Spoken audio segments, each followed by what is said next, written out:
네, 7월 23일 금요일 새벽 예배 시작하겠습니다. 성경 말씀은 마태복음 17장 9절에서 13절 말씀입니다. 제가 봉독해 드리겠습니다. 그들이 산에서 내려올 때에 예수께서 명하여 이르시되 인자가 죽은 자 가운데서 살아나기 전에는 본 것을 아무에게도 이르지 말라 하시니 제자들이 물어 이르되 그리하면 어찌하여 서기관들이 엘리야가 먼저 와야 하리이까 하나이까. 예수께서 대답하여 이르시되 엘리야가 과연 먼저 와서 모든 일을 회복하리라. 내가 너희에게 말하노니 엘리야가 이미 왔으되 사람들이 알지 못하고 임의로 대우하였도다. 인자도 이와 같이 그들에게 고난을 받으리라 하시니 그제서야 제자들이 예수께서 말씀하신 것이 세례 요한인 줄 깨달으니라. 아멘. 네. 엘리야에 관한 문답을 오늘 지금 하는 것을 볼 수가 있는데 9절에서 보니까 이제 이 변화산 사건에 대해서 예수님께서 제자들에게 다짐을 하십니다. 인자가 죽은 자 가운데서 살아나기 전에는, 구원사가 온전히 회복되기 이르기 전에는 이 본과 아무에게도 이르지 말라, 이렇게 말씀하시는 거죠. 여기서 지금 예수님의 이 변화산 사건은 부활의 사건인 것을 예수님의 가르침을 통해서 알 수가 있습니다. 그러니까 부활과 재림의 표지가 이제 변화산 사건인데 예수님의 그 부활의 모습을 미리 본 거죠. 예수님은 자신의 고난과 죽음을 통해서 이 하나님의 나라가 온전히 도래하고 회복되기 전에 이 어떤 표적과 이사를 기적을 바라보면서 백성들이 오히려 왜곡된 메시아관을 가지고 혼돈에 빠질 것을 염려하는 것을 볼 수 있습니다. 그러니까 지금 제자들에게 자신의 어떤 부활체의 모습을 이제 보여주시면서 고난의 이면에 사실은 이와 같은 영광스러운 모습이 있다는 것을 지금 이야기하시지만은 언제나 이와 같은 표적이 갖는 왜곡과 오해는 뭐냐면은 영광의 메시아만 보는 거죠. 정치적인 메시아를 보는 거고 자신들의 정욕과 자신들의 욕망을 충족시킬 어떤 메시아로만 자꾸 보는 거죠. 5,000명을 먹이셨을 때도 그랬고 4,000명을 먹이셨을 때도 그랬고, 그래서 이와 같은 영향을 최소화하기 위해서 하나님의 나라가 도래할 때 십자가의 구원의 사건이 완성되기 전에 이거 얘기하지 마라, 이렇게 이야기를 이제 하고 있는 것을 볼 수가 있습니다. 그랬더니 제자들이 이제 물어서 말하는 거, 서기관들이 그러는데 엘리야가 먼저 와서 하나님의 나라를 회복해야 된다는데 도대체 그게 무슨 소리입니까? 그러니까 자신들이 본 어떤 그 엘리야의 환상이 말라기 선지자의 예언의 선치라면은 하나님의 나라가 이미 회복돼야 되는데 여지껏 회복되지 않은 이유가 뭡니까? 지금 이렇게 지금 얘기를 하는 거죠. 그래서 엘리야의 환상이 도대체 뭐냐? 지금 이렇게 지금 묻고 있는 것을 이제 알 수가 있습니다. 근데 이제 여기 지금 말라기 4장 5절에서 6절에 보면 이런 말씀이 있거든요. 보라, 여호와의 크고 두려운 날이 이르기 전에, 이게 종말의 날이거든요. 내가 선지자 엘리야를 너에게 보내리니, 그죠? 그가 아버지의 마음을 자녀에게 돌이키고 그 자녀의 마음을 그들의 아버지에게로 돌이키게 하리라. 돌이키지 아니하면 두렵건대 내가 와서 저주로 그 땅을 칠까 하노라 하시니라. 그랬기 때문에 예수님의 제자들은 엘리야가 오면은 그 엘리야가 세상을 다 돌이키고 그렇게 해야 되는데, 만약에 세례 요한이 엘리야라면은 이렇게 아버지의 종말의 날에 모든 이상들이 회복돼야 될 텐데 지금 하나도 회복되지 않았는데 도대체 그게 무슨 얘기입니까? 지금 이렇게 물었다는 거죠. 그랬더니 예수님께서 11절에, 우리 개역 성경에는 이제 평서문으로 되어 있는데 원문에는 이제 질문이에요. 의문입니다. 의문문입니다. 예수께서 물어서 이르시되, 이렇게 해야 돼요. 대답하여 이르시되가 아니라 엘리야가 과연 먼저 와서 모든 일을 회복한다고 이렇게 묻는 거예요. 자, 이 이유가 뭘까요?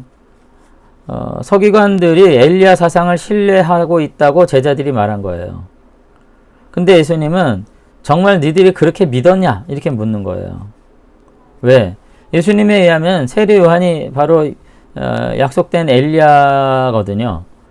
그러니까 엘리야가 이미 왔는데, 그래서 엘리야의 목표는 뭐예요? 예수님의 고난과 죽음을 가로막고서 유대인의 소원, 정치적 왕국을 회복하는 게 아니라 예수님의 고난과 죽음을 전하는 게 사명이었거든요. 세례 요한이 그거 전했잖아요.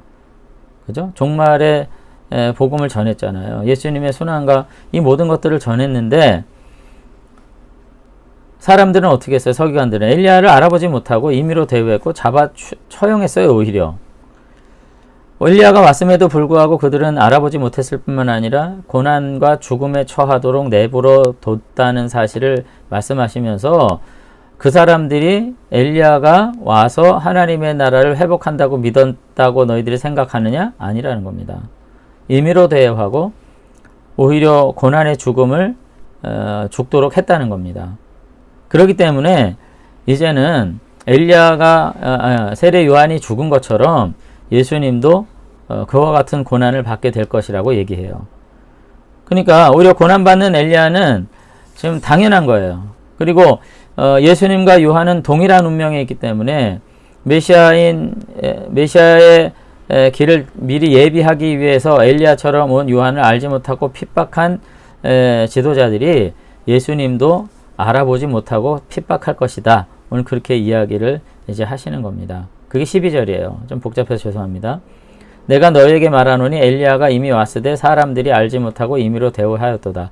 인자도 이와 같이 그들에게 고난을 받으리라. 이게 이제 그 말입니다. 엘리야도 알아보지 못하고 죽였으니까 똑같이 나도 그와 같은 고난을 받을 수밖에 없을 것이다. 그러면서 너희가 즐겨 들었던 오리라 한 엘리야가 바로 누구냐? 세례 요한이다. 오늘 그렇게 지금 이야기를 하시는 거죠. 결국은 이제 정리를 좀 한다면은 마태는 지금 마태복음 16장 16절 그러니까 가이사랴 빌립보 사건을 기점으로 이제 다시 한번 예수님이 누구이신가에 대해서 명확하게 대답하고자 합니다. 예수님은 뭐 메시아이긴 하신데 유대인들이 생각하는 어떤 정치적 군사적인 메시아, 자신들의 어떤 욕구를 충족시켜 주실 어떤 메시아가 아니고요. 또 제자들이 바라는 어떤 영광스러운 이스라엘의 왕으로 오신 자기들도 왼쪽에 오른쪽에 앉고 싶은 그런 메시아도 아니고요. 예수님은 오직 성부 하나님의 부르심에 죽기까지 순종하셔서 십자가를 통해서 하나님의 나라를 이 땅에 도렇게 하실 메시아라고 지금 끝까지 말씀을 하시는 것입니다. 그리고는 뭐라고? 그 십자가의 순환의 순간이야말로 진정으로 영광을 회복하는 순간이라고. 빼앗긴 아버지의 나라를 다시금 회복하기 위해서 온전히 순종하시는 것, 그거 영광이죠. 그 참된 영광의 순간을 분명히 맞이하게 될 거라고 지금 그렇게 말씀을 하고 계신 것입니다. 우리도 그러니까 알아야 돼요. 정말 진정한 영광은 뭐냐? 뭐 호사스러운 것이 아닙니다. 하나님의 부르심에 정직하게 응답함으로써 그것이 고난일지라도 그 길을 걸어가는 그 순간은 영광의 순간인 거죠. 예수님은 제자들에게도 그와 같은 순종의 삶을 통해서 진정한 영광을 목도하기를 소망하고 있는 것을 알 수 있습니다. 그래서 제자들에게 뭐 16장 24절에서 25절에도 말씀하셨는데 예수께서 제자들에게 이르시되 누구든지 나를 따라오려거든 자기를 부인하고 자기 십자가를 지고 나를 따를 것이니라. 누구든지 제 목숨을 구원하고자 하면 잃을 것이요 누구든지 나를 위하여 제 목숨을 잃으면 찾으리라 라고 말씀하신 것이죠. 오늘 여러분 우리도 다시 한번 세상이 알아주지 못할지라도 내가 어떠한 삶을 살아야 될 것인가를 다시 한번 생각할 수 있게 되길 바랍니다. 이 땅에서 누릴 영광에 우리가 현혹돼서 하나님의 부르심에 부응하지 못한다면 그것은 결코 영광스러운 삶이 아니에요. 다시 한번 내가 일상의 삶에서 뭐 가족 그리고 이웃, 교회 그리고 세상 앞에서 하나님께서 나를 어떻게 부르시는지 다시 한번 세밀한 음성에 귀 기울이는 가운데 그 결과가 어떠하리라는 것과 상관없이 하나님의 의도를 따라 순종하는 길을 걸어가게 될 때 우리는 십자가의 부르심에 순종하는 영광스러운 제자가 될 수 있을 줄로 믿습니다. 그래서 정말로 즐거이 순종하는 하나님의 백성으로 우리의 남은 삶을 회복해 나가시는 참 구원의 사람들이 되시면 좋겠습니다. 한번 기도하겠습니다. 네, 하나님 아버지 다시금 예수님의 그 거룩한 변모된 사실들로 인해서 우리 무지한 백성들이 이 땅의 영광에 현혹돼서 그릇된 삶을 살 것을 예수님께서 끝까지 고뇌하시고 걱정하셨던 것을 보게 됩니다.